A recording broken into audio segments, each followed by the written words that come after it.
Praise the Lord. இந்த புதிய மாதத்திலும் கர்த்தர் நம்மை நடத்தி வந்த ஒரு கிருபைக்கு நன்றி சொல்லி நாம் இந்த புதிய மாதத்தை நாம் துவங்குவோம்.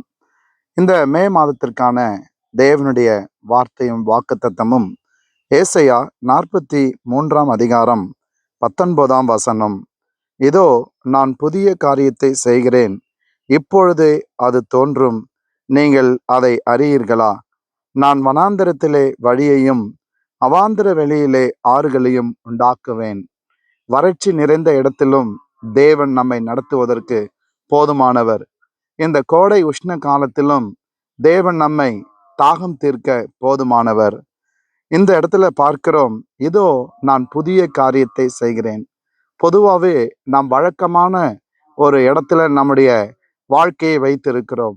அன்றன்றைக்கும் அந்தந்த பொழுதிற்கும் அந்தந்த சூழ்நிலைக்கும் நாம் சில மனநிலைமைகளிலே நாம் அந்த இடத்துல நமக்கு வேண்டிய காரியங்களை எதிர்பார்க்கிறோம். ஆனால் தேவனுடைய வழிகளது ஆச்சரியமானது, அற்புதமானது. இந்த மே மாதம் துவக்கத்திலும் கர்த்தர் உங்களை பார்த்து சொல்லுகிறார், இதோ நான் புதிய காரியத்தை செய்கிறேன் என்று.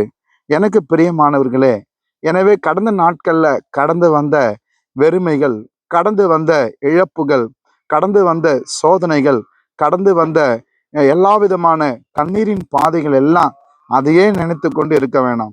ஆண்டவருடைய பாதத்தில் வைத்து விட்டு ஆண்டவர் சொல்லுகிறார், புதிய காரியத்தை நான் செய்கிறேன். இதற்கு முந்தைய வசனம், முந்தினவைகளை நினைக்க வேண்டாம், பூர்வமானவைகளை சிந்திக்க வேண்டாம். கடந்த கால இழப்பை நினைத்து, கடந்த கால நம்முடைய நஷ்டத்தை நினைத்து, நம்முடைய கடந்த காலத்தினுடைய தவிப்பையே நினைத்து, பிரிவை நினைத்து அதையே நினைச்சிட்டு இருக்காதீங்க. இந்த மாதத்துல கர்த்தர் புதிய காரியம் செய்ய போகிறேன் என்று கர்த்தர் சொல்லுகிறார். ஒருவேளை நீங்கள் இருக்கிற இடம், நீங்கள் கடந்து வருகின்ற பாதை வனாந்திரம் போல இருக்கலாம். ஆனால் அந்த வனாந்திரத்துல தேவன் உங்களுக்கு என்று ஒரு வழியை உண்டு பண்ணுகிறார். எல்லா வழிகளும் அடைத்து தோல்வியின் மனப்பான்மையில் இருந்தாலும் கர்த்தர் உங்களுக்கென்று இந்த புதிய மாதத்துல புதிய வழியை அவர் ஏற்படுத்தி கொடுக்கிறார். வேதம் சொல்லி இருக்கிறது, அவாந்திர வெளியிலே ஆறுகளை உண்ட பண்ணுவார்.